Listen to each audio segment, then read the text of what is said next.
wamukela okuhle kwakho. Khumbula ukuthi okuhle usuwakwamukela. Usasekuphileni noLazaro. Usasekuphileni wena. noLazaro namhlanje isihloko senkulumo yami yonke sithi akuzuphelela la. Oh hallelujah. Uma sidlula kulomhlaba usazokhunjuzwana izinto zenzile. Uma nje sidlula babungani ngeke kuphelele ekutheni sekudlulile kwaphela. Ezinye izinto ziyadlula noma kufiwe mambishop uyakhunjuzwa kuthiwa makufiwe kuthiwa sekudlulile lobuhlungu odlula kubona sekudlulile. Uthi mawugulelwa kuthiwa uzodlula ntombazana. Kodwa ngizokhuluma ukuthi le ntshumayelo engizoyikhuluma namhlanje ngeke idlule ilotshiwe nasemaphakadeni ukuthi uma sifa sidlula la usazokhunjuzwana masifike ezulwini. Oh yes. Hayi. Ngeke abayesihogweni bafike bengazange bakhunjuzwe into abazenzile. Ngeke abayezulwini bafike bengatshelwa ukuthi benzeni. I-qualification yokungena isekutheni wenzeni usasemzimbeni. Sazokhunjuzwana. Ngeke nje kuvane kube happy ever after. No. Sazokuyiswa izinto sibekwe phambi kwakho usiphike ukuthi haya kumina ngoba zonke izinto umuntu azenzile sazokhunjuzwa nazo.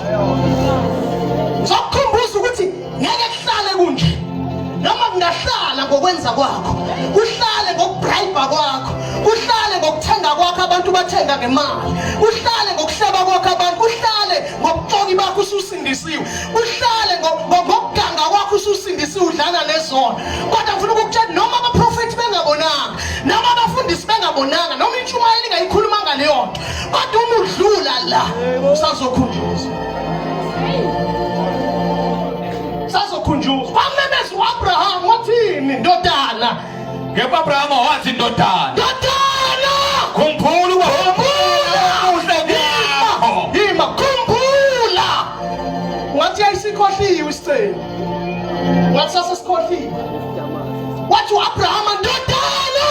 Khumbula. Khumbula. Usujaha into ezinhle masufika la. Musukufuna ukungena egolideni, khumbula udaba okade ulenza emhlabeni. Musukufuna ukukhumbula into ezinhle kuphela. Awukhumbula ukuthi isabelo sakho wasidluphila. Bonke abantu abathola ingcebo la, noma ngabe uyithola ngamadlozi, noma uyithola ngokunikela ekuphakameni, noma uyithola ngani, into uyithole la uzokhunjuzwa ngayo. Noma kwafingane zakho ukusubile into yiyona uzokhunjuzwa. Noma ikhipha izisu naxolelana neboyfriend yakho uzokhunjuzwa. Ayikho into ongeke ukhunjuzwe yona. Noma uhoma afese ungabhalanga ukuthi kunengane ezelwe izulu liyabhala. Sazokhunjuzwa. Siyadlala wena. Oh hallelujah. Sazokhunjuzwana babubishop. Sazovela izinto zibekobala. La siyakhona kufihlwa lutho. Sazokhunjuzwana. Usazokuyiswa yonke into yenzile. Nale wakhokha imali ukuthi ingavele emsebenzini. Ivele. Ngoba lithi iBhayibheli nakho okwenziwe phansi kwezindlu, phansi kophahla, kusazomenyezelwa phezulu kophahla. Nokwenziwe kumnyameni. Yabona ukuthi umfundisi lekho la okwenziwe kumnyameni kusazovela. Kodwa abantu esibazi ukuthi baclean kanti kade baqala ukudla izolo kumnyameni. Ngesalo siphikisana yabona manje Thobani akusasosikhathi sokuphikisana ukuthi ubani wenzani. Nabahamba inyanga ngesilalo ushumayela ngaleyona. Abaqhubeke bahamba inyanga bazokhunjuzwa ngalifika ngale. Ukuthi wena uhamba inyanga la wena. Wahamba inyanga emhlabeni wawuthi mase ngoba abanye abantu baba, abanye abantu masibakhulekela abasindi. Ngizovala ngaleyo. Abanye abantu sibakhulekela abasindi, abanye basindi. Ahlula ukunderstand umzalwane. Athi mega understand. Athi mega understand umzalwane bese ethi uNkulunkulu ungikhohliwe. Ucathi mawukhumbula mawukhohlwa uNkulunkulu ungakhunjulwa inyanga uhambe enyangeni mawufika enyangeni uthola into elenza uthola lento ethola ubuzothi phazisa uphinde futhi iphinde futhi igijime kuwena futhi uphinde ubuyele ke ngoba izinto zezinyanga ziyavuselela kodwa ezikaNkulunkulu ayivuselela yazi into ezenyanga ifana nani sifana nalo umjovo weCovid bathi mayifika kuqala uJ&J uJohnson & Johnson bathi angandaba ngizoyikhuluma bathi mawufika bathi ujova kanye mawujove kanye usuphephile kwiCovid then mase sewuqalile wajova baqala bayishintsha manje bathi after 6 months hamba uvuselela babona ukuthi abantu abafuna ukujova bathiwa sekufika omusha uPfizer wathi makusuka kona bathiwa no nayi Omicron manje gijimani yojova bafuna ukunenza nifane nama-battery a-charge-wa manje aphinda charge and this is indlela le eyisa kwi-mark of the beast indlela eyisa kwi-Trinity ngayikhuluma lento kudala 2007 ngiyikhuluma lento ngiyikuphe ebusuku ungaka-understandi-ke nami izinto ngayikhuluma lento ngiyikhuluma ngathi mina kunento ezofike kanje abantu bangathi ngiyadlala 2013 ngayiphinda le ngathi hayi kunento ezofike nje bayiphika abantu bathi hayi bayiphika yabona iBhayibheli ama-prophecies ayo agcwaliseke wonke wemthembu agcwaliseke wonke yinye kuphela manje esilindile ukuvela kumyeni yabo manje sikuMateyu chapter 24 athi kudala wena sikuMateyu chapter 25 silela ubuthongo manje nabakade beshumayela bebeka amatende ngathi bakhathele nabakade ngathi bashiseke lapha emasontweni bakhathele sisebuthongweni obukayo ubona sifa athi nami ngisindisiwe ashada iphithile ehlali nendoda engashadile njengoba ehlali nendoda engashadile kiphithile nje acabanga ukuthi uye ezulwini naye ngoba ibandla lisebuthongweni liyafana mawulibheka kodwa khona isikhathi esizayo la sizovuka khona ebuthongweni uma sivuka khona abazohamba nomyeni khona abazosala isikhathi sokuhlukanisa izimvu ey'mbuzi sazokhunjuzwa zokubhalelisa ngaleyo ukuthi qhubeka uma ubona kukuhle kuwe qhubeka ubona kuhle qhubeka lithi iBhayibheli nowenza ukungalungi asale sekwenza njalo thatha ukhohlisa thina ungasikhohlisi thina khona ungeke wamkhohlisa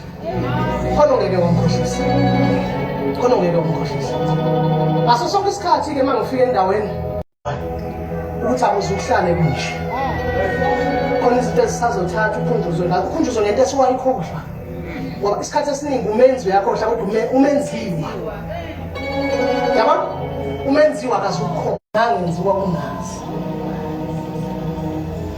ngoba ngale so phambi kokuthi nje baba ubishop unethezeke sihlale nenkosi soqala kubeka umsebenzi uyayikhumbula lento ukuthi cha yakhumbula lo la igroup eyahamba emhlabeni ngenxa yolimi lakho uthi usathi angibulalanga athi akubulalanga kodwa umuzi wakabani owashiswa ngenxa yolimi lakho wakhuluma wena wathi kwasuka abantu ebusuku bawubulala isibani lo muntu wahamba washiya ingane zakhe khumbula kathi ushumayela wena kodwa uvula uzibulala namantombazane wasiwamithi isisontweni khumbula usibiza ngomphostoli ungayena lithi iBhayibheli encwadini yesambulo nasencwadini kaMpostoli Pawulo uthi wabavivinya laba abayibiza ngabapostoli bengabonwa abafumana beqamba amanga bakhona abayibiza ngabapostoli abathi bona bayibandla labapostoli benza zonke izinto abapostoli ababengazenzi badla ijiki bathi babapostoli abapostoli bakaJesu akhoyedwa owayesidakwa yaba siwaste isikhathi sikhuluma nezinto ezingayisindawo izinto esizoyikhuluma lezi ezosiwelisela alibonke igama lenkosi awuthunje lamadimoni umoya ngcwele phambi kokuthi ngishumayele ngiqale ngichaze le nto ebamba abantu hamba okholelwa abakini abangasekhoyo uvesi bani lo uvesi bani yonke into lithi iBhayibheli nihlale nikulungele ukuphendula bonke abanibuza ngethembele kunina Mawukholwa nje usindisiwe ufuna hleze ukulungela ukuphendula. Lithi iBhayibheli njengalo usikholwa siyakhuluma. Sikwazi ukukhuluma siphimisele. Sinikezwe uNkulunkulu ukuthi asikhulume sithini. Ayibonke igama lenkosi. Into yesibili ebamba abantu la umthetho ongawona uNkulunkulu abayithetho kaNkulunkulu kanjalo. Okay, ake ngikhulume nje mhlawumbe into ezozwakala kahle phambi kokuthi sikhulume lento uNkulunkulu ayibekile. All right. Bazalwane. Kukhona izinto ezibhaliwe eBhayibhelini eziyiqiniso esingeke saziphika. Angazi futhi ukuthi niziyekeleni mazibhaliwe ngoba mazibhaliwe fanele uzenzeke. Ayibonga Nkosi. Amen. Leyithinta amakholwa nabangakholwa. Into mayibhaliwe kufanele yenziwe njani? Yenziwe. Uma ngabe ingalotshwanga ke ifanele yenziwe. Kodwa mayilotshiwe fanele yenziwe. eBhayibhelini bazalwane ngibuza uNkulunkulu ukuthi yini abantu bangaphenduki. Shunyayelwe kangaka khulunywa izwi lo kodwa abantu abaphenduki. Wathi uNkulunkulu kunezinto efanele zichazwe. Alibonga igama lenkosi. Kunezinto efanele zenziwe njani? Zichazwe ukuze baziswe abantu. Kukhona imithetho uNkulunkulu ayibeka abafundisi bazovukela. Kunemithetho ebekwe uNkulunkulu eBhayibhelini bese kuba nemithetho ebekwe umuntu. Yebo umuntu wayehamba noNkulunkulu kodwa wayibeka. Ngiyayizwa leyo bazalwane. Ngicela bangiphazamisa usisi lo. Ngicela bangiphazamisa. Ngibhekelela ashazi ngeke ngikwazi ukukhuluma befanele ezelame ukuthi bene message. Ungangiphazamisa nje. Ngikwazi ukusebenza kanje. So kunezinto eBhayibhelini ezikhulunywa uNkulunkulu efanele zenziwe. uNkulunkulu eBhayibheli lithi iBhayibheli into eqhathe kakhulu ibandla likaNkulunkulu njengamanje imithetho uNkulunkulu ayibekile njengomthetho weSabatha. Niyazwa bazalwane? Yabona ke lokho ke nje. Okay, iSabatha lihlukene kathathu ngeke ngikhulume kakhulu ngakho. iSabatha lihlukene kathathu. Khona iSabatha likaNkulunkulu elibekwa uNkulunkulu elingusuku umgqibelo lo. iSabatha asikaphiki kunjalo. Niyazwa bazalwane? Kunjalo. Wafunda uMatthew chapter 28 verse 1 lithi selidlulile iSabatha kuntwele ekseni oMaria noba basuka. Angithi kwakuyisonto avuka ngalo uJesu bavuka ekseni bahamba baye ethuneni. Angithi ngiyayizwa leyo? So selidlulile iSabatha and uJesu wafa ngolesithathu kuthiwa wafa lingakangeni iSabatha bambela. Shuthi iSabatha lomgqibelo ngithi yebo then first day of the week ubani uSabatha. Okay, it's fine. So nayi indaba yena uNkulunkulu mina. Uthi uNkulunkulu ke niyokwenza umsebenzi bese niphumula ngalolu suku. Yebo Nkosi. Umthetho ngekujombe ngisho wathi ushungela kanjani. Asibuke. Bese kuba neSabatha lesibili leli lama festivals. Niyibona? Ama-festivals njengomnyaka kaJubili la khona kwakuthiwa utshala khona bese kufika izimvu zodla into zakho zidle ubonga uNkulunkulu ngemfuyo nangu ubonga uNkulunkulu nangey'tshalo unginikele wenze yonke into. So isikhathi amaSabatha la uyokuthiwa amaSabatha bese kuzoba khona iSabatha labantu leli lokuthatha umuntu umphuphu omkhulu ethi asigcine iSabatha ayikho esivini yonke. Athi umuntu umphuphu omkhulu ethi le ekhaya agcine iSabatha esho umuntu obengakholwa. Umuzi wami uthi nina nisindiswane egcini ngani iSabatha. Maphela lilotshiwe. Asifundiswe kaNkulunkulu ukuthi ungathi sesisemseni ungangirobi. Asifundiswe ukuthi uNkulunkulu uthini.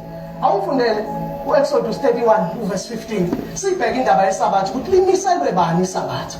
Ngoba limisiwe lo. Limiselwe bani iSabatha? Obani abamiselwe iSabatha?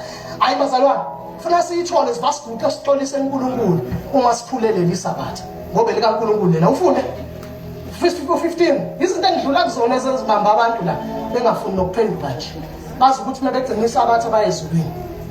Awufundele 15 ya izinsuku ezisithupha kosetshenzwa yebo kepha ngosuku lwesikhombisa kuyiSabatha lokuphumula. kuyiSabatha lami lokuphumula. leli gama lithi Sabbath lisho rest phumula. Qhubeka.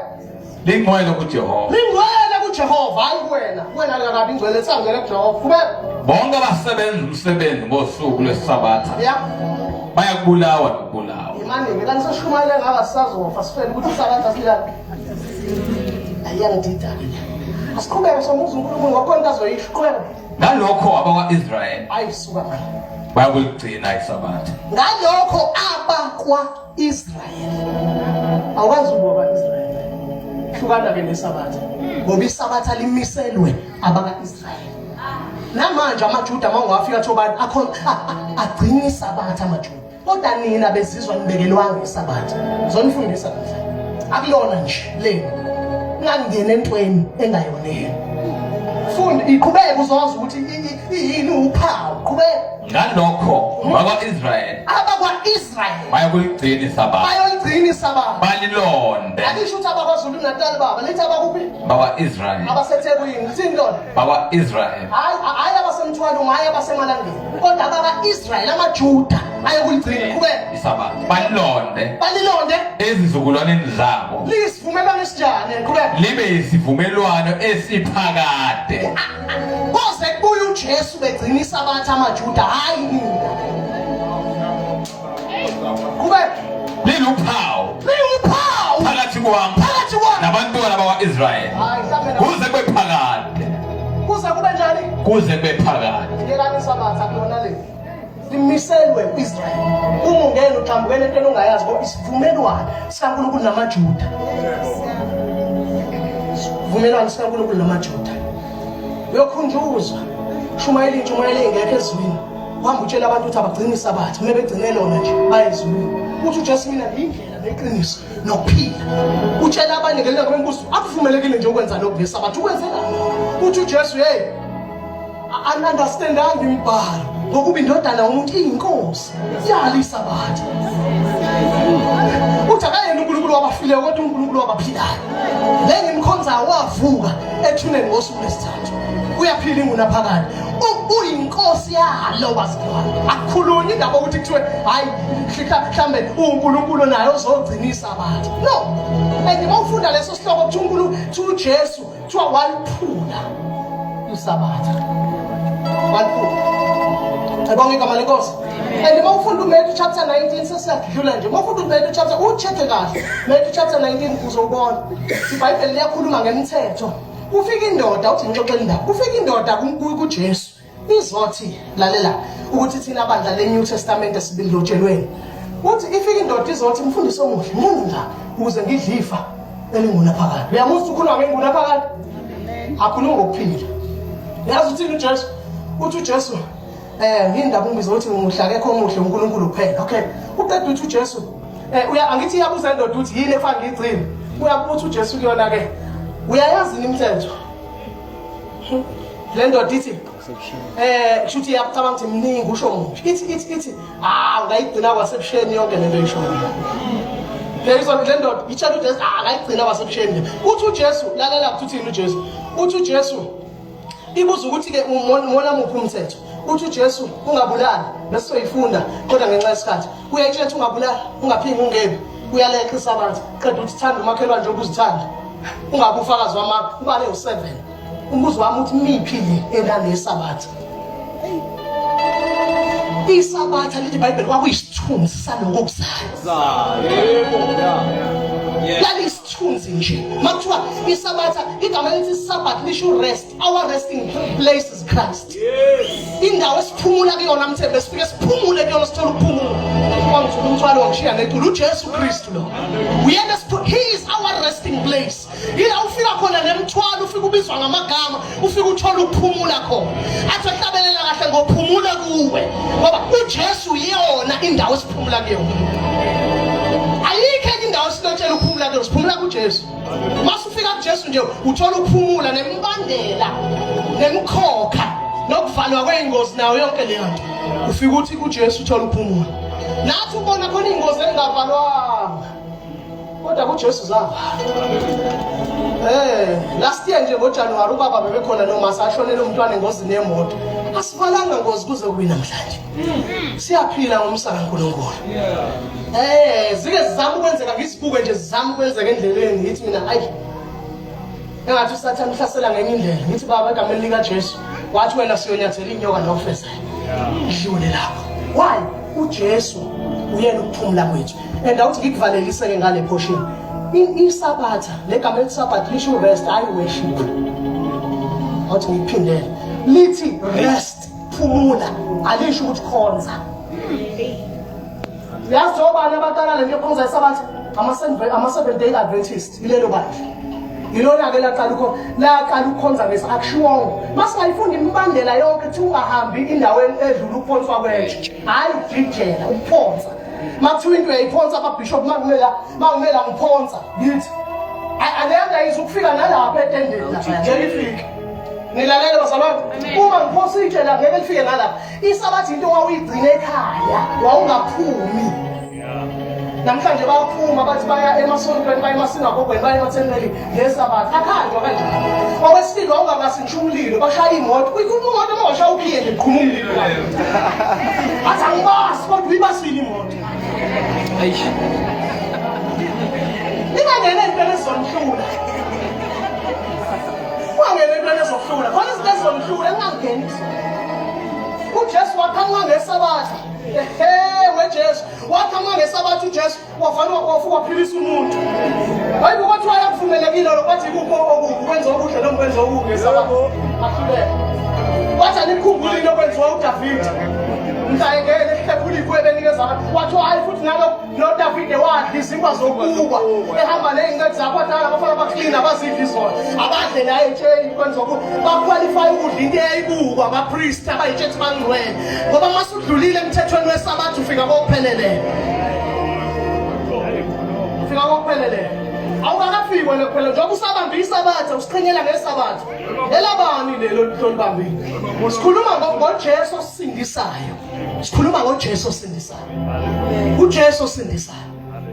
Ithi indaba yami ke kusazokhunjuzwana. Kusazokhunjuzwana. Alibonga igama leNkosi kusazokhunjuzwana. Awuthi ngikutshele lokho. Bishop uthi uNkulunkulu kumina ngakubeka ukuthi yiphi intshumayelo lo baba kuthiwa namhlanje wathi uNkulunkulu wafaka kakhulu amageja phansi. Namhlanje ningayitshela ukuthi ngoba khona aba-ofile manje abakade bengekho etendeni olalo kufanele bezwe ukuthi uNkulunkulu wathiwani. Number 2 khona inhliziyo eziloku zibukhuni kodwa ziyaqhubeka ziyeza ngoba uNkulunkulu uyakuphushela odwendeni lokunqoba akuphushela entweni ezokwenza uphenduke kube wena ongafuni akuphushela uNkulunkulu. Lalela lithi ngikutshela akekho umuntu ngifuna namhlanje uyibambe akekho umuntu ozalwa esindisiwe akekho futhi umuntu ozalwa ekholwa noma ngabe uzalwa abafundisi awuzalwa wena ukholwa. Amen. Ningilalela kodwa? Amen. Noma ngabe uzalwa obani awuzalwa ukholwa wena awuzalwa yini awuzalwa umfundisi awuzalwa unjani awuzalwa ukholwa. Yazi ukuthi kunabantu abasibolozelayo baba bishop masibashumayo yazi abanathini umuntu athi nginobhabhadiso laseMerika ngabhabhadiso eMerika omina singabhabhadiso emalomeni nginegama mina nguFrancis nganikezwe igama nguFrancis usho udaki uFrancis anikezwe uJoseph Apollo hayibo Jobudlizono nje uApollo uSaint Peter wena nokudla izona. Akekho umuntu ozawuthi ngihlebele kancane. Ingane ayibhabhadiswi, in fact ayibhabhadiswi ingane. Awuthi ngikuphindele ngoba ujwayele ukuba ummeli lapha wengane ibhabhadiswa. Awuthi ngikutshela ayibhabhadiswa ingane. Funda uMatthew chapter 3 ngizokufundisa. Funda uMatthew chapter 3. Baba Bishop uthi uMatthew chapter 3 uJohane umbhabhadisi uyamuthi wayegqoka isikhumba esiphotho njani unjani ibala yonke into ayigqoka ubani uJohane umbhabhadisi. Yayibona kuthiwa ngelalela kuthiwa babhabhadiswa uyena emfuleni iJordan bevuma izono zabo. That's a condition. And the principle ebekuNkulunkulu ukuthi awukwazi ukungena emanzini ungavumile izono zakhe. Ingane ezivuma ingakwazi nokukhuluma nje. Ungathatha into ezamathe engakwazi ukukhuluma namalonjana uthi uyibhabhadisa uyibhabhadisa uthini? We bhabhadisa uthini izokulidla izono. Izile strong isiyabhabhadiswa.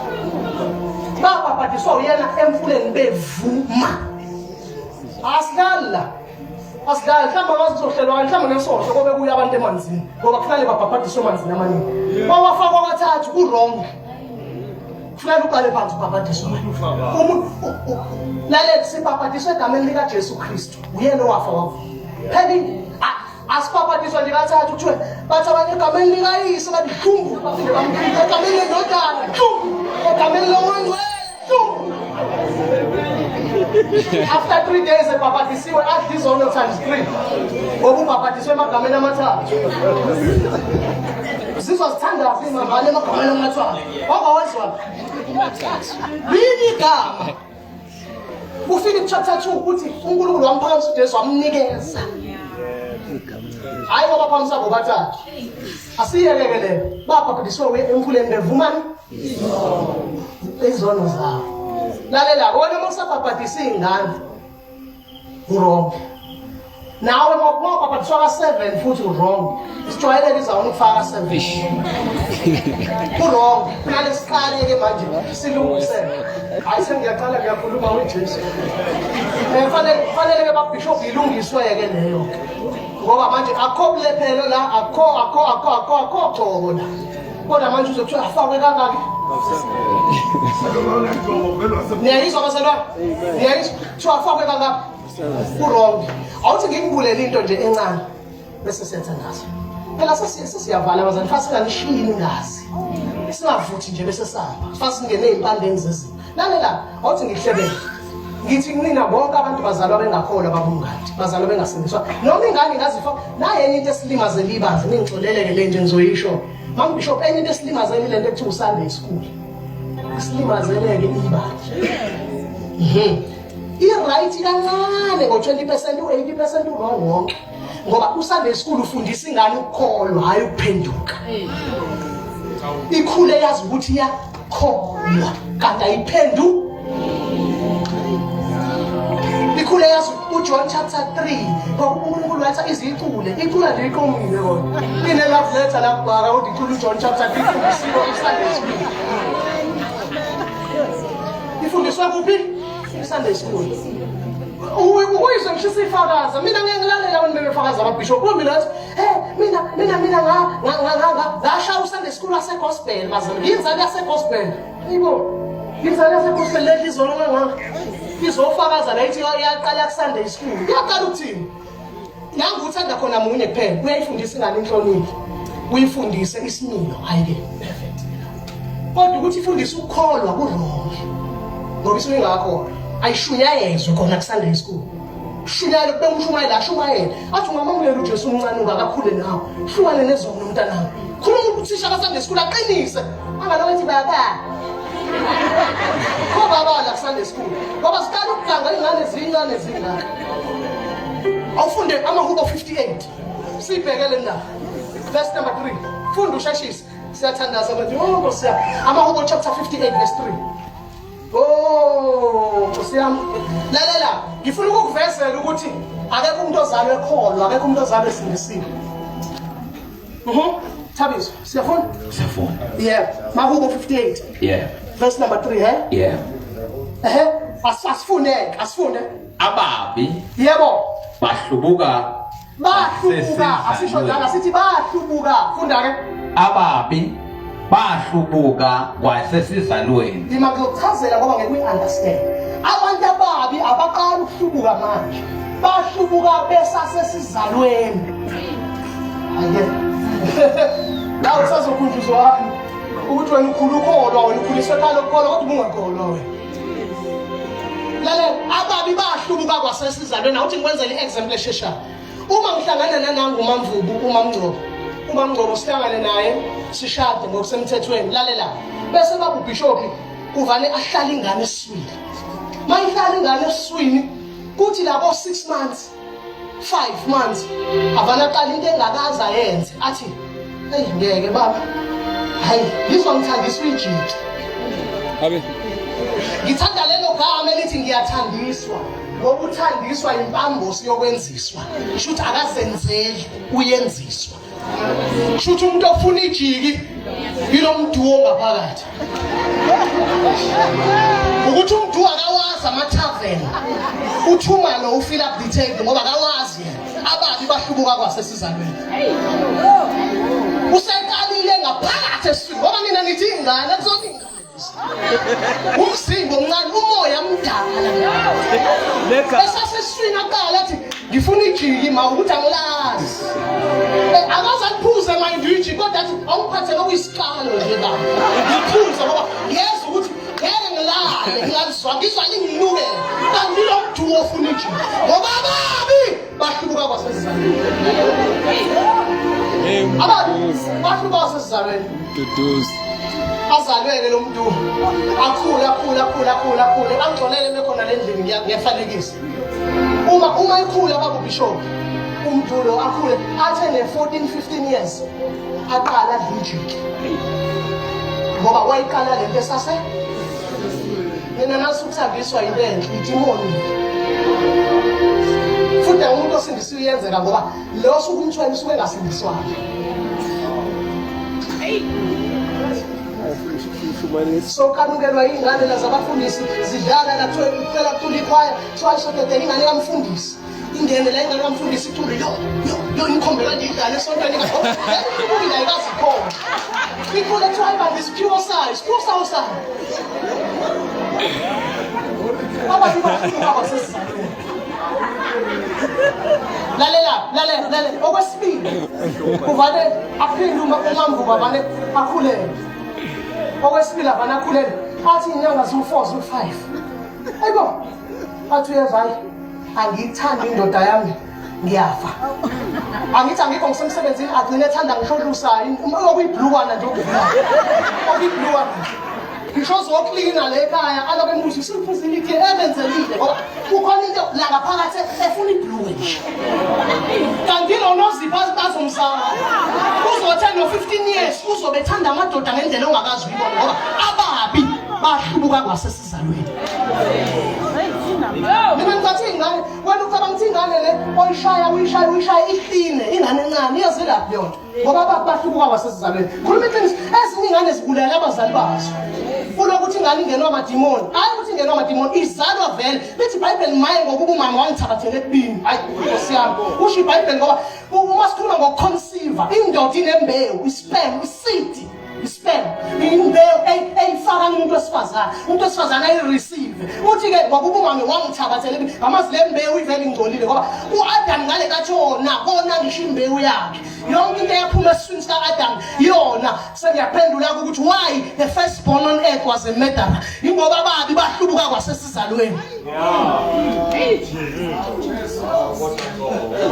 Ababi basizalweni izalweke lengane ithanda amadoda enze konke into aloke efuna iguqu uma wakhe esontweni ethi yamhluba kanti ababi basubuka bese kuthi okwesithatha eyokugcina-ke le athi beyikhulelwa le kufanele ukuthi nje isasesiswini avanezwe basizonda abantu azasho athi bamnukela kabi nama buya mthetha awulalela lapha kwikhodi kunephuma engaliswa ahline azabe ney'nduna ebusweni ehlulini akafuni muntu uthwele emedara uthwele umbulali useqalile ukuzonda abantu esasesiswini ngoba ababi bahlubuka kwasesizalweni.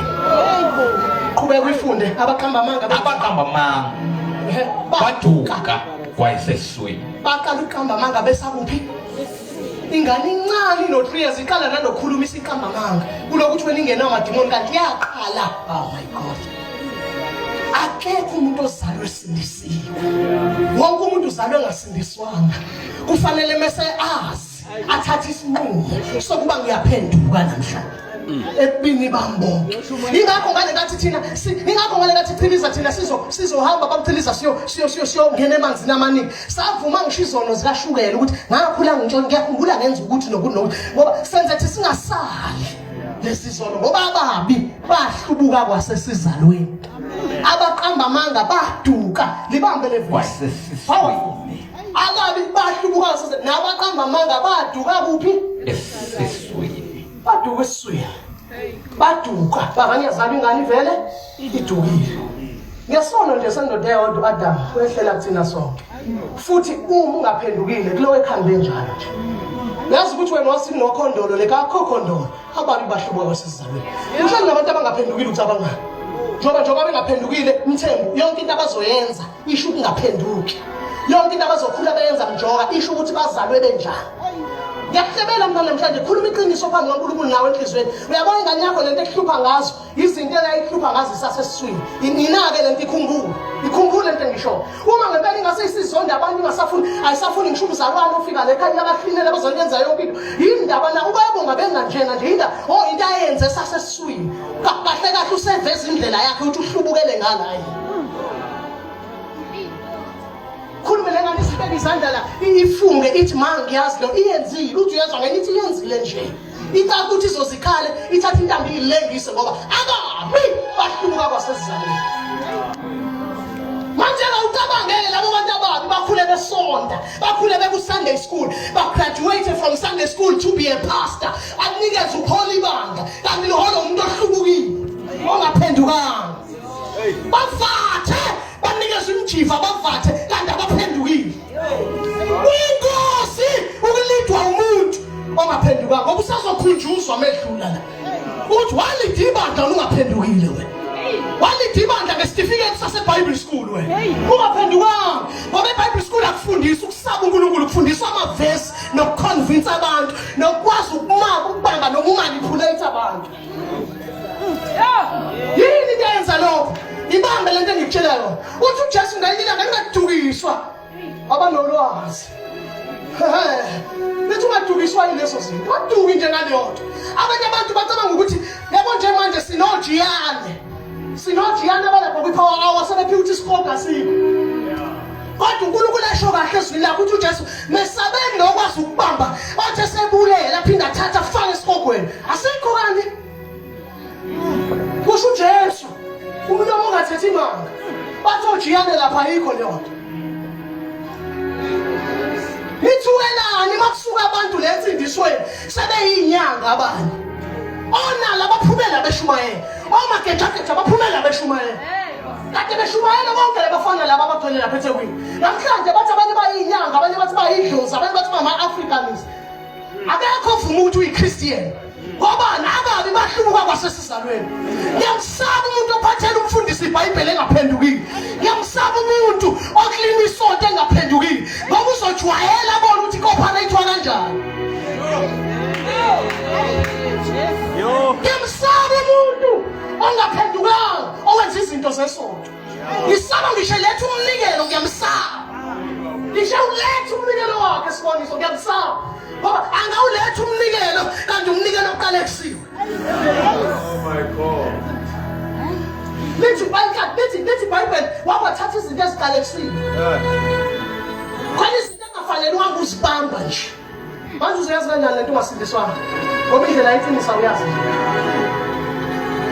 Awuyazi. Thatha umuntu bakubhisho ukuthi sasineminyaka sinayo. Yazi nina niqualify abantu nge-duration. Angaqualify ngokugcwele. Njoba kusesekushone ebandla ubaba kade siphethe no ubana ngakhuphuka asiphathe umuntu ongakaza aphenduke adlingana ayiqede lala nazo lesento.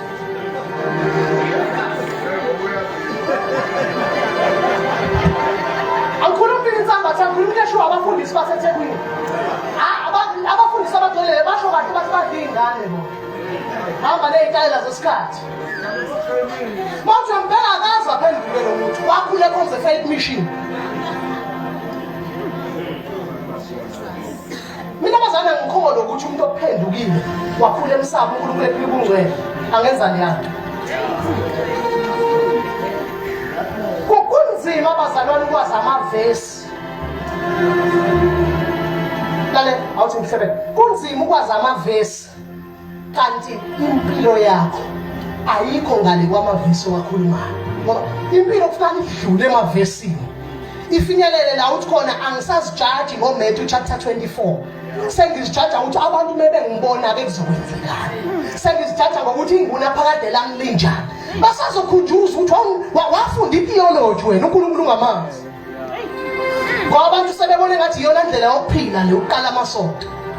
Gijima umuntu inja iqala isonto. Ihamba ibamba iminikelo leyifebe ibuye izoyibeka. Yazi ukuthi umnikelo wesifebe, yazi umnikelo wesifebe uNkulunkulu akawufuni. yazi ukuthi ngithemba umnikelo uma kwanikela nje umuntu ofebayo. Hey, Nkosi yami. Lo umnikelo ungabhekisa ibandla uqede. Awufunda uDetonoromy 23 verse 18. Ufunda. Awufunda. Hamba sifike ezulwini isikhunjuzo into akade siyenza. Awufunda. Detonoromy 23 verse 18. verse number 18. Awufunde baba. Ubani losaliphetha alifunde. Ungayingenisa inkonkhelo yesifebe. Ake ngifunde kahle. Phinde. Alright.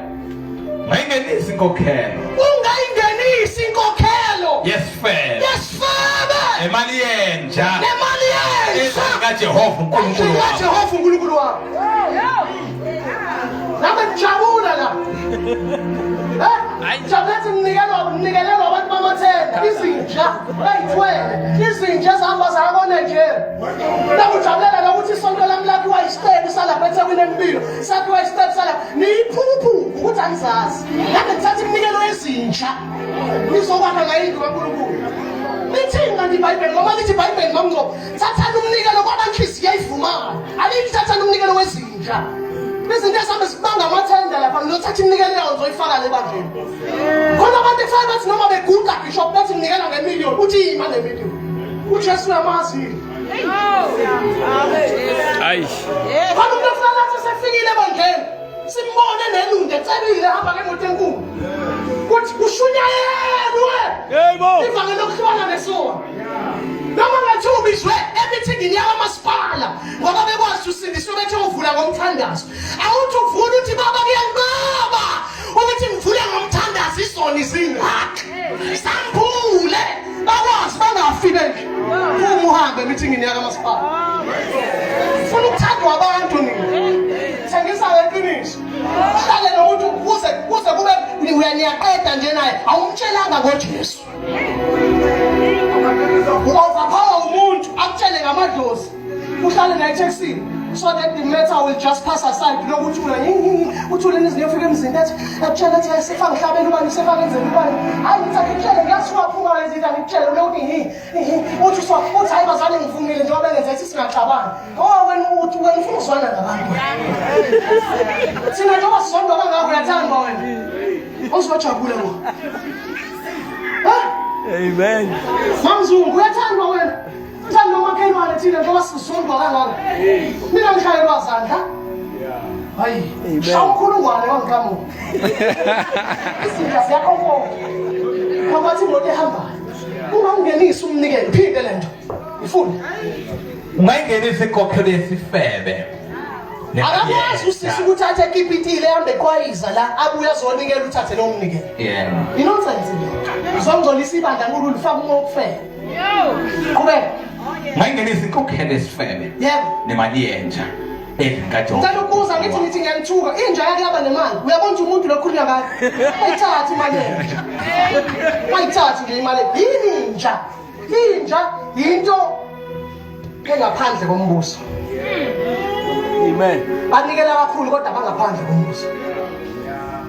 Manje ake ngibuze Ngcobo uthe ufuna ukuba netende lapho umhlaba wonke hayi abasindiswa abantu Ngcobo phela abasindiswa abasindiswa Ngcobo mina ngayinikelela lento iyaphila ngiyoshumayela ngizwa nginyakaza lesihlalo shumayela Ngcobo angemtshela ake ume kancane nemiliyoni yakho uzuphendula uthini kanti uJesu bazalwane makufika isitele sazokhunjuzwana manje sazokhunjuzwana webazalwane ukuthi wena wawisibandla unikela ngeminikelo yezithixo kulela bantu khona bangondane inkinga namhlanje anikelelwa igwili mina ngiyawusaba umnikelo ngiyayiphinda into bazalwane ngisho ukuthi umuntu uyanginikelela ngiyengicabanga ngithi baba kodwa vele imali unrighteous imali yonke imali ayilungile okay but yini motive behind lo mnikelo engizonikezwa Ithi baba ngegama lika Jesu ngiyayingcwelisa ngoba konke ngicweliswa ngomthandazo. Angazi ukuthi unikelelani.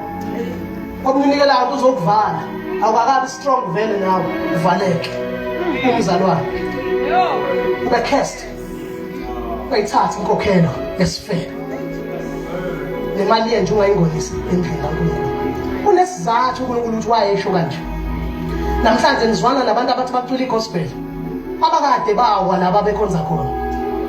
Bafike ko 626 bedakiwe Uma kuthama ubhiya lawa nazo zonke lezi zinto sifike la sizocula sihlale la zithi siqeda ukudlala la zinikele thathe wena kumngani nosibani abacula igospel akuyona igospel yakho i-ghost band umculo weyiphoki ghost band not gospel akuyona gospel yakho it's the only bell that will ring on your way to hell iyona ke leya gospel ethula ilabafana bawa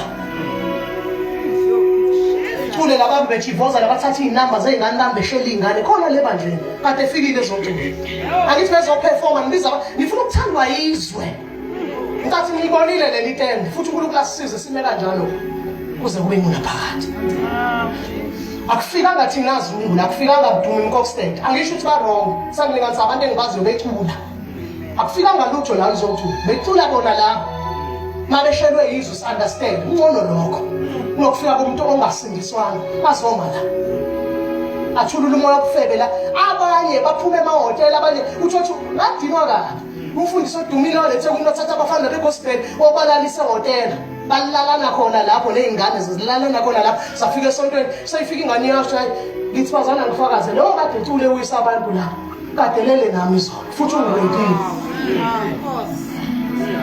Encele edumile yalethe wena yayenza into ethi abstinence walk. Ayazihlamba ubaba uMthembu yoncele. Phethwa amabhodi gijinywa la ku West Street. Kuyokhupha sekhushwa kwasuka la ku West Street kwashona ezantsi kwakwenze kuya ngoSmith. Khambe phethwa amabhodi abhalwe abstinence. Yini yona le ebandleni? Awusho ngathi abahlukane ngezona wathi aba abstain. Wa abstain yini? Use condom, abstain. Bani makwenzekile use condom. Uyinceku le yakambenza leyo. Wakhishwa imali umasipala wethembu. Waxhasa leyo nto. Sabuya silaleni ingane zamitha khona lo abstinence walk. Ngoba babi bahlubuka basesizalweni. Ngizothandaza. Angifaki inkonkhelo yenja endlini kaNkulunkulu. Angifaki. Ngisho ngasuka inyanga edumile. Ithi yamnikelela ushumayela kahle. Ngitshethe ungangibhedeli wena. Akuqhubeke nokugxoba imithi ungangibhedeli nje. Ngihlangana nemithi. Ngihlangana nje nemithi. Ukunyama kwaze kuhlangane nokhaya. Nabangani babo labantu. Niyathuka manje. Kanti ngikhuluma nomfowethu emini. Niyathuka manje. Nibona obangini okay likhumalo bethula begqoka amaphenti. Ethi athi leto wabethelwa ngeke. Bakule leyo nto niyathuka. Amazi wayithuka ngoba vele ngiyasithanda lezi. Ngiyasithanda phela ngithi. La ku Facebook ukubona nabantu abanqunu la ku Facebook. Before ulala kuba abantu abanqunu sindisiwe kodwa. Lezo zono lezo lithi iBhayibheli owenza isono sokufeba ususenzile ngoba ususikhanukile. Owenza isono sokufeba ungcoliso wakho umzimba. Angithi abantu bathi kakhulu kodwa benza zonke lezi zono. Kule befaka amaphenti lapha njabulele yonke le. Angazi labazana ukuthi abasanganiswa yini. Labo umzalwane i-status nama-profile picture kufaka oKanye West ujabule sebesindisiwe. Usindisiwe uKanye West. Hayi mina ngaze ngibone usindisiwe. Njengoba esathule emaklabhini aqashwa uthule eklabhini aphinde uthule esontweni. Ngambuza ngenyila ngabuze ngivuselele ngathi la maculo ezwe maseniwashaya esontweni seshawa la ama-keyboard zokuthi njalo niwadansela kanjani la maculo alabafana abangakhona ngoba kahle izinto zasezulwini lezi. Hayi kuzofika umuntu ozonandisa unandisani sixakwe yini sesifuna ukunandisela yini mhlawumbe silimele kakhulu ezolweni mhlawumbe sikeze siqinile sibi-fasting mhlawumbe ya-90 days umuntu ozolweni zosisibenzisa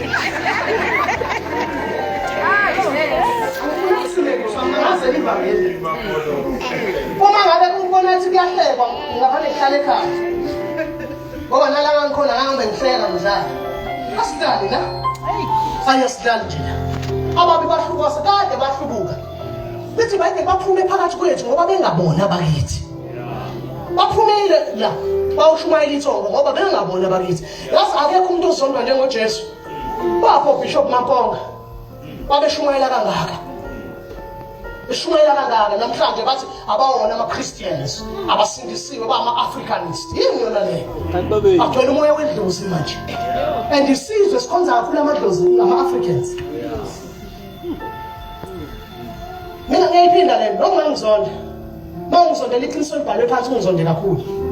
Futhi awuthi ngintshela labafowethu ababona abafowethu. Ababona abafowethu. Anginayo umfowethu mina kulaba abafowethu. Not unless bephenduka. Uthi uJesu ubani umfowethu nodadewethu yilowo owenzani? Benza yona intando. Dlala ngabazali bakugcweleka abazalwane lapha. Kuleza inkonzo zabo. Kanti ngibuka nje lokho okunye kutshela umzulu ukuthi waphika idlozi wena lokuthi usindisiwe. Xolisa wathi ngiyaxolisa. Abe. Wathi sakwaze sikuphakamisayo. How foolish is that? Isakwaze sikuphakamisayo. Wasigcona ukuthi usindisiwe. Yini leyo bazalwane? Hlangana kubumnyama nokhala. Mina siyagqeja. Hlangana. Isaiah chapter 8 verse number 19 uthi lapho bethi funani kwaba namadlozi. La bekiyalela usuhluphekile bethi lapho bethi funani ibheke kwisheshisi lapho noma ngakusayifunda ibheke nje uthi njalo yini lapho bethi funani kwaba namadlozi nabathakathi ababethi imlozi ababhulayo libuza ukuthi ke kuyiwe kwabafile kuyiwe kwabaphilayo ngabafileyo na bese lithi ke emthethweni nasebufakazini impela lelizwe abalikhulumayo alinako ukusa. Amen. Mase sithi abasile bese bethi hayi basithuka abantu abasindisiwe ungasi ukuthi ungaya kumuntu ofile uyobuza ngezinto zabantu abaphilayo. Manginenkinga noma ngcobo nje emshadweni ethi fasi yethuneni siyobuza umuntu ofile. Mshumayeli chapter 9 verse number 5 ngokuba abaphilayo bayazi ukuthi bayakufa kepha abafileyo abasazi lutho futhi abasenawo umvuzo nanini kokwenziwa phansi kwelanga uthando labo nokuzonda kwabo sekukhohlakele futhi abasenaso isabelo kwizinto ezenziwa la. Kusho iBhayibheli 1 Corinthians 10 uverse 20 lithini khona likhuluma indaba emnandi kabi. iBhayibheli likhuluma nabantu abahlanganyela nalabantu. Lithini iBhayibheli? iBhayibheli malikhuluma lithi itafula lenkosi ngelihlanganyele netafula lamadimoni. Lokho okuhlatshwa abezizwe iqala kanjalo. Abakuhlabela uNkulunkulu bakuhlabela amadimoni. Angithandi ukuba nibe nenhlanganyelo namadimoni. Ningesiphuzi isitsha senkosi niphinde niphuze nesitsha samadimoni.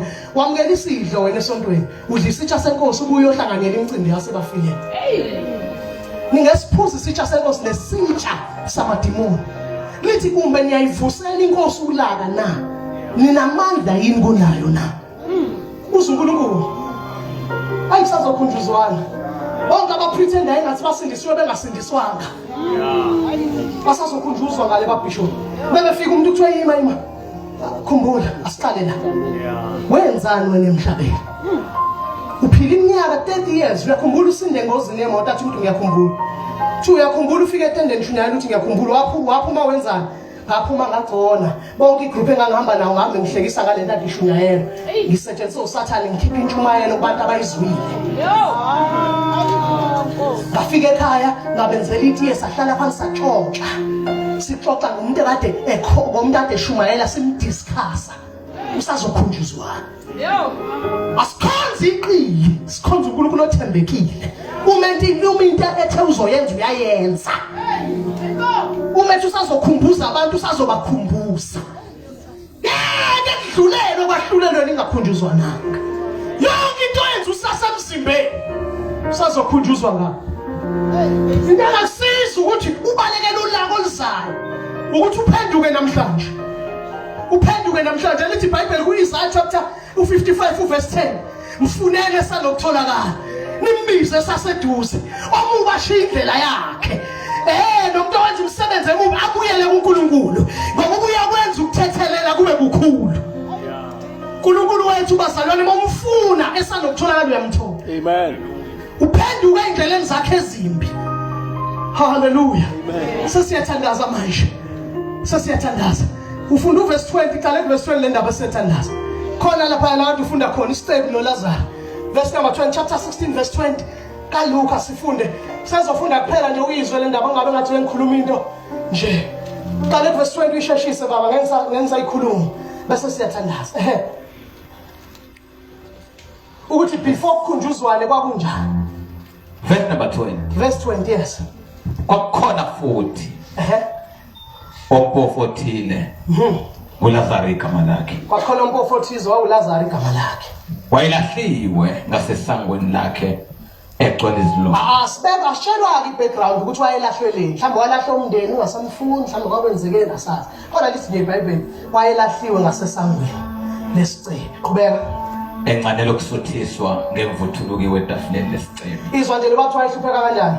Wayehlupheka kanjani ukuthi wayedlale ngoku noma wayefuna nje lokhu okuwaya amakhafilithi lawa wala ukuthi mase kuthiwa indwangu kade edla ubaba uMnumzane kuthiwa kube ngathi angabamba yona yena. Ahle. Qhubeka. Encanelo kusuthiswa ngemvuthuluki etafuleni lesicebe. Qhubeka. Yebo. Kweza nezinja samkhotha izilonda.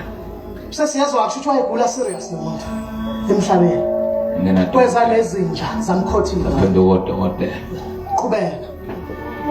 Kwase kuthi wafa umpofu. Kujwayelekile angazi kwenzeka kanjani sengiyathandaza. Kujwayelekile vele ukuthi ompofu kwesinye isikhathi kube uyena ofa kuqala. Kujwayelekile ukuthi ompofu kube ngathi ilingo zakhe emthembu ziyakhuphuka. Lo cebile ngaboni kwasilingo. Bawucaba wena igwili khona ilinga sizibonazi bona ukuthi sigwili siyatamasa. Singaphuka manje sithi ngicanga uyolala eCape Town. Yayizwa lo kusho isigwili sithi ngicanga ukuba ngicanga ukuthatha iholiday ngiye eCape Town kusho isigwili. Sithi ngicanga ukuya eZanzibar ngicanga ukuhamba nje. Ngicanga ukuphuma ngisho kwiProvince. Ngicanga ukuphuma ngisho kwaZulu Natal. Ngicanga ukuphume eAfrica. Awuthi ngiphume nje ngihambe mhlambe ngiye eDubai. Kusho igwili. Lapha eDubai ngizalwa yazi eDubai kuthiwa ngisho ngawu5 awuxoshwe ngendlela kuthiwa iyona ndawo esafe emhlabeni ubutsotsi abukho ushiya imoto eDubai ivuleka amawindi khona amafoni nako konke emthembu kuthiwa kuthathu kwakona uma ngabe beyibona intiwo bayithatha bakunikeza you can hardly find iphepha phansi eDubai ngendlela ekuclean ngayo. Siwa njengoba thina la size sitoyito shama toyito udoti ungasalanda. Lapha yakuthiwa ngosuku idlula kathathu imoto yodoti. Akona ikhandre enkulu kakhulu kodwa bahlakaniphile abantu bakhona babambene bayathandana. EDubai kuthiwa lalela ke njengoba sikhuluma lo shedding nana eDubai ugesi wakhona u24 hours awukhokhelwa. EDubai it's the safest country emhlabeni. Lalela basuka ke igwili zambe ziyekhona sibona into ezingaze zibona. Maku 5 rand la isigwili vele ngasinendaba na 5 rand naso. Kube ngathi sibonga kuphi na eDubai kanti sivakashile. eDubai. Lalela njengoba sivakashile sizokuphela sizobuya. Sibuyele la singabanjwa khona inkunzi siphazwe sife. Ngoba ababi bahlubo kwawo sesizalweni. Ababahluba sesizalweni. Qhubekele indaba uyiqedele. Kwase kuthi wafa umpofu. Wafa nompofu awuNkosi yami. Bathwalwa izingelosi. Ayinayo emnandi ke after death njengoba kuzokhunjuzwana nje. Khona bangeke bayizwe waiting period mabefa. Ayikho nje. Bazoyigcina uma sibabisane lemhlabeni. Lokhu uzolinda inyanga ezintathu. Khona bazothi befa nje kuba bebethathu. Khona uNkulunkulu angeke avume. Akavumanga nakuMose. Akavuma. Bathi befa nje mama umthemba bathathu. Khona bazokwenziwa njalo bazalwane. Ngoba umuntu uhlukene kathathu. Umuntu uhlukene unomoya ube abe nesoul abe nebody. Wakhiwe lezinto ezintathu asikwazi ukuphila sihlukene. Igama elithi umuntu lisho ngoba kunalento zontathu. Kunomoya, kunomphefumulo bese kuba nebody. Uma ibody iwala kuphuma umphefumulo bese kuphuma umoya. Ngoba incwadi kaMshumayeli chapter 12 verse number 7 lithi umuntu mayefa uthuli libuyele ethuli njokala njalo. Bese lithi umoya hayi soul umoya ubuyele eJehova wawunika. Bese lithi iBhayibheli intoni umuntu ayekhipha ibisihlengo somphefumulo wakhe. Mhlazana uNkulunkulu enquma ukuphila kwakhe ngoba kusazomunye ukuphila njengoba wazalwa nje uNkulunkulu insuku zakho uyazazi ukuthi zingakanani. Haye kumuntu ozofa umphefumulo wakhe ungazananga noJesu. Lo muntu wahlupheka le asitshela ngisho igama lakhe lo. Sesizwa kahle ukuthi ayisebe ndodika sayizwa into exoxa sazi. Kodwa kuthiwa ke kuthiwa umthembu wathathwa ingelosi.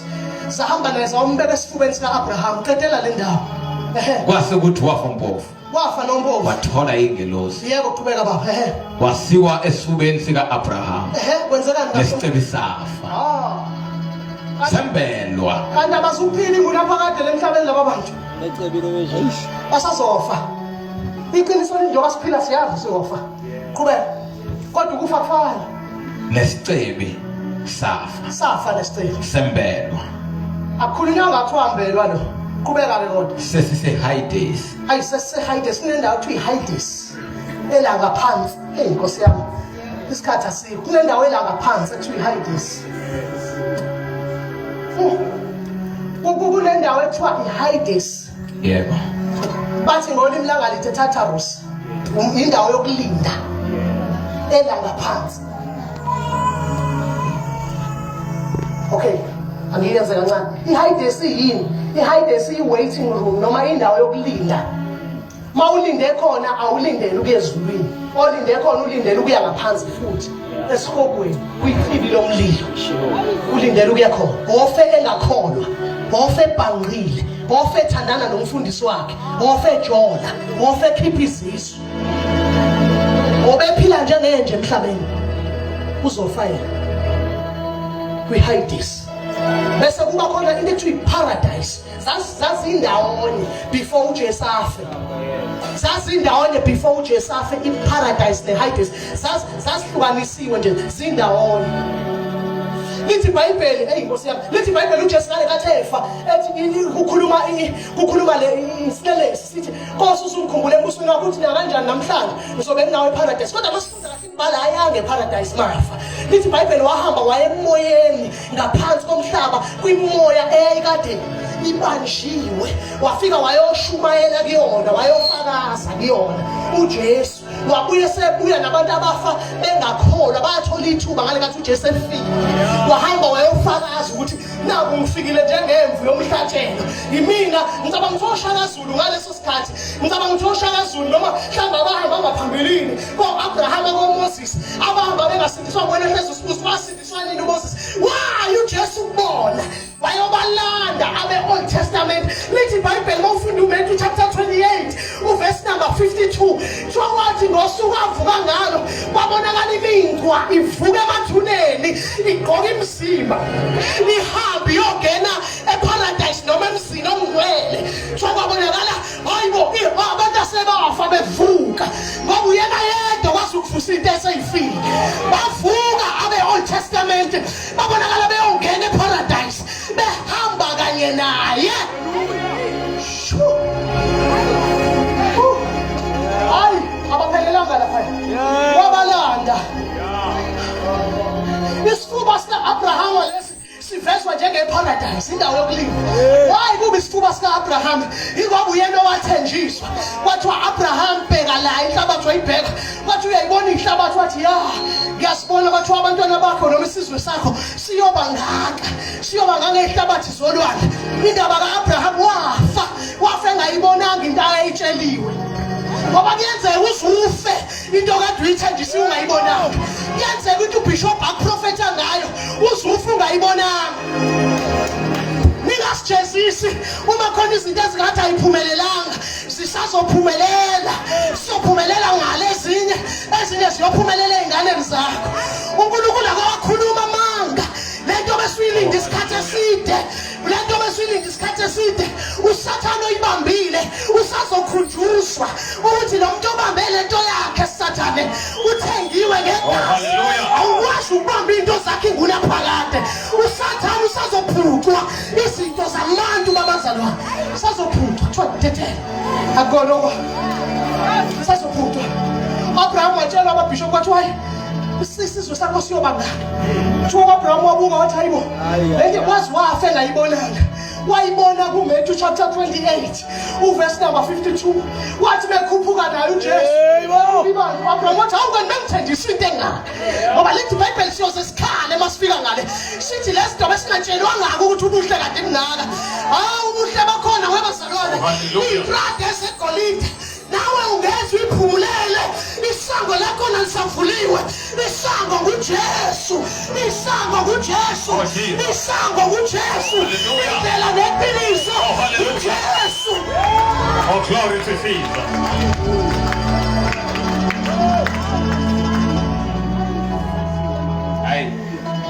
Isango nguJesu.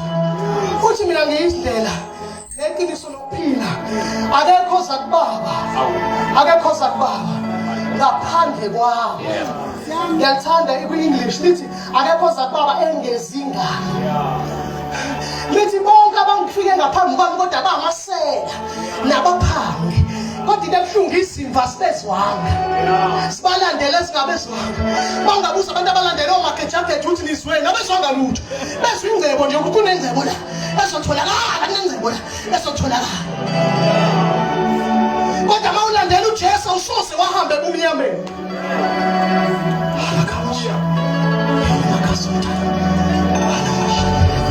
Umulandela uJesu awuhambi ebumnyameni.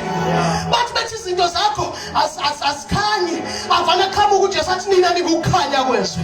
Umuzi wakhe wentabeni ongeke usithalale. Futhi nomuntu akasithatha isibani asibeke ngaphansi kodwa usibeka ngaphezulu ukuze sikhanyisele bonke abaphakathi endlini.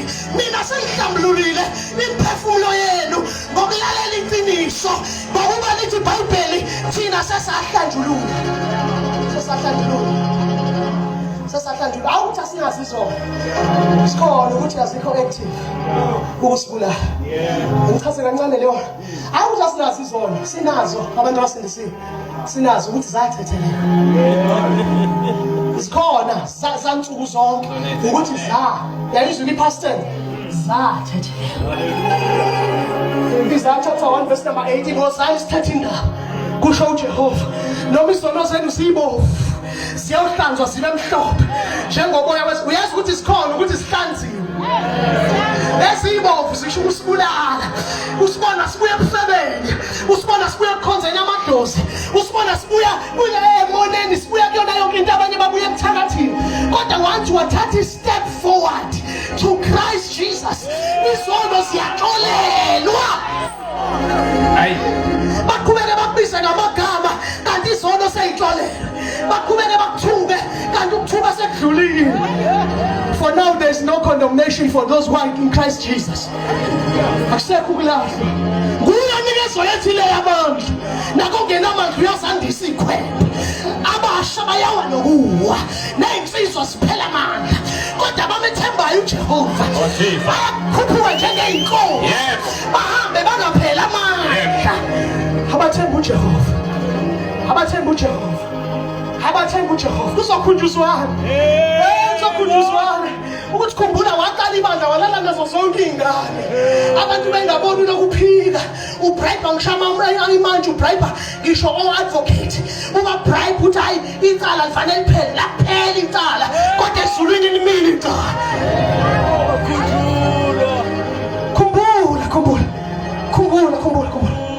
Khumbula into osenzile wena. Khumbula into osenzile wena. Kune condition akumane khanjwe nje. Kune qualification. Kune distinction. Ekufanele uyiphase. Ongena kuvela ngeyibona inkosi. Samelana ukuthula kanye nokuzigcwelisa. Ongenabo ngakasayibona inkosi. Bazalwane kune qualification ungena ngale. I-qualification yakho uJesu. Ubona nje siyahluleka day by day. Kodwa uJesu usenza siyahluleka. Sasibheke phansi kwitafula le-interview mambishop sena qualification. Hlazane sibizwa sasibheke phansi sithe sidangele singazi ukuthi sokwenze njani. Kodwa uJesu wasibona siqualify. Siqualify ngani ukuthi yena usequalify eqala. Ngabe usiphuthisela wena nje mawasindiswa. Ngoba i-qualification ayikho kuwena. I-qualification ayikho kuwena. Ayikho kuwena. Ayikho kuwena. Ikuqalisa ngempela sokhona. Ayikho kuwena. Ayikho kuwena. Wena nje yini into yakho kwamukela lo musa onikeziwe. Kwamukela lo musa onikeziwe. Kwamukela lo musa onikeziwe. Sisazokhunjuzwana. Ukuthi ubusibuke ingane zamakhelwane zindandane ngenxa yakho. Uyawudlula usibingelela ukuthi angazazi ukuthi wabulala abasebenzi. Ngoba la usindisiwe wena. Besindisiwe bona babexolela bethula. Kodwa khumbula abazali bazo bahamba ngempela. Khumbula. Sazokhunjuzwana ababhisho ukuthi khumbula bekuvulela wena. Khumbula bekuvulela enkonzweni wawuthi inkonzo yasekhaya. Bakuvukela bakhuluma kabi nawe. Bahlambalaza bakhuluma ngisho ezingekho. Abantu baze bayikholwa and intshumayelo ongavikholakala kalula. Bese kuthi intshumayelo ubona nje wasibeka u2 weeks. Sikhuluma into eyodwa nje ukuthi uJesu uyasindisa ayizwakali. Kodwa uma bengafika la ngithi nali ikhandlela elibomvu elisindisayo. Bese ngihlale ngisho 2 weeks bengizohlala mhlawumbe izinsuku ezimbili ngihamba. Basale bewathengile amakhandlela. Wena nonke nomileyo. Usana.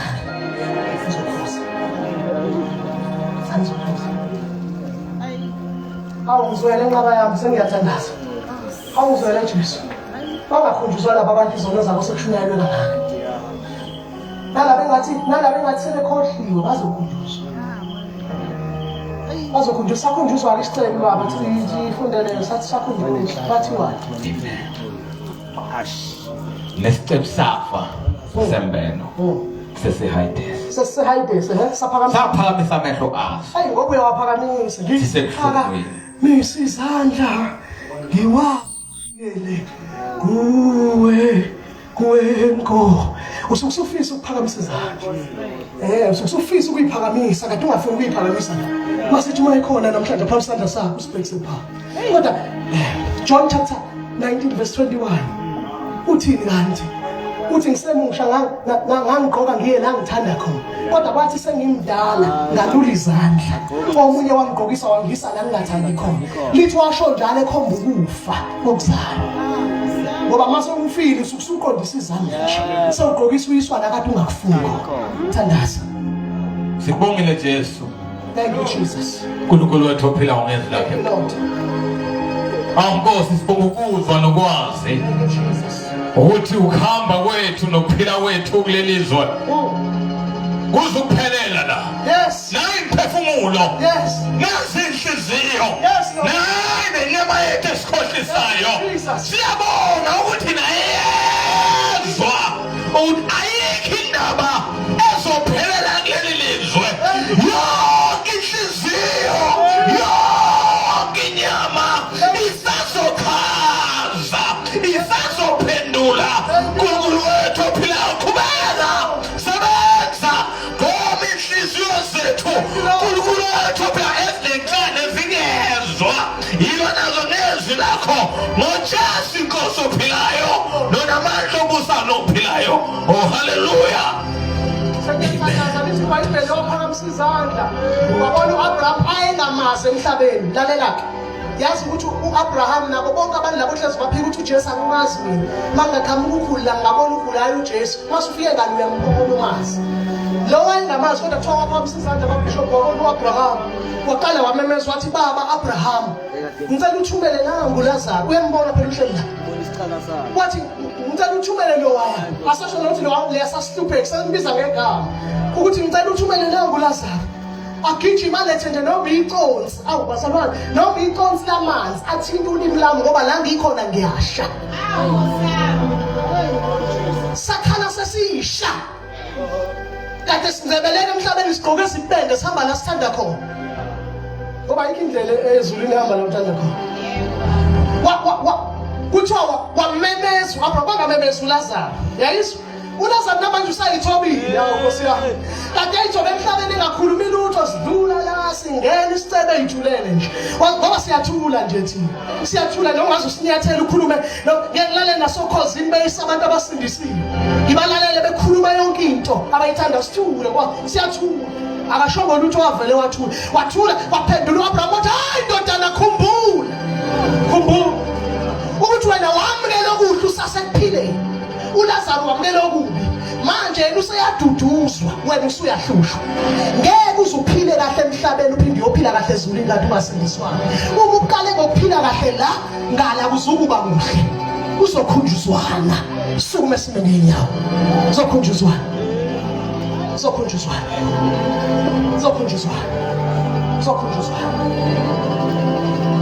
ufuna ukuthandaza nabantu abayibuka serious impilo yabo.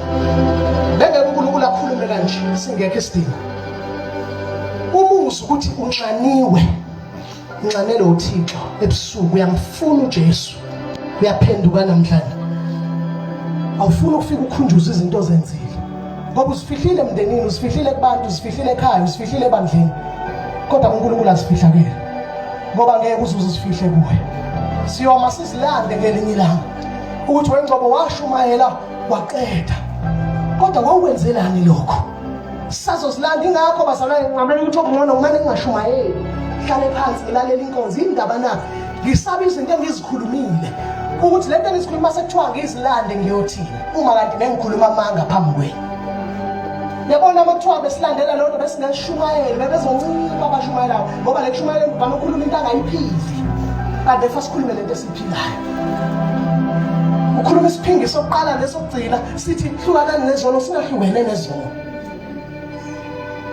Ngiyajabula akhopha ngelingilandelayo. Impilo yami ngiyiphila ngokungcwele isomiso. Sengiyathandaza uma ekhona namhlanje uthi Jesu selivala itende nakuphila ngaphambi sakho sakho kakhulu ngithandaze nawe. Uma ekhona osho njalo. Uma ekhona osho phambi sakho ungabi namahloni. Sengiyathandaza.